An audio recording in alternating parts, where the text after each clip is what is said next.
பேர் என்ன? கெஜலட்சுமி. இது யார் குழந்தை? என் குழந்தை. எனக்கு அம்மா அப்பா கிடையாது. ஒரு அனாதை. லவ் மேரேஜ் பண்ணியிருக்கேன். அதுல வீட்டை விட்டு அனுப்பி விட்டாங்க. 8 மணிக்கு ஆகும் வர. என்ன வேலை பார்க்குறாரு? டிரைவர். எதுவுமே எடுத்து கொடுக்க கூடாது, சம்பளம் காசு எனக்கு தான் கொடுக்கணும், இல்லைன்னா வீட்டை விட்டு போகணும் சொல்லி மிரட்டுறாங்க.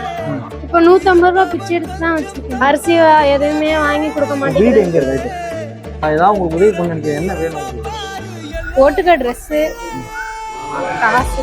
அது பணம் இருக்கு சரியா? இந்த பணம் வந்து இந்த பையனுக்கு என்ன வேணுமோ, மண்டல வேற அடிபட்டுக்கலாம், ஹாஸ்பிட்டல் முதல்ல கூட்டு போய் காமிங்க.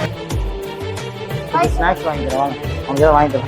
இந்த தீனியெல்லாம் இருக்கு சரியா? இந்த பணத்தை வச்சு போய் வீட்டுக்கு ஜாமான் வாங்கி சமைச்சு சாப்பிடுங்க. இனிமேல் பஸ் ஸ்டாண்டுக்கு வரக்கூடாது. ஒண்ணுதான் பார்த்தேன், எனக்கு பஸ் ஸ்டாண்டில் உட்காந்துருக்கான் குழந்தைய வச்சு. அதுவும் ட்ரெஸ்ஸு வந்து சரியான முறையில் இல்லை.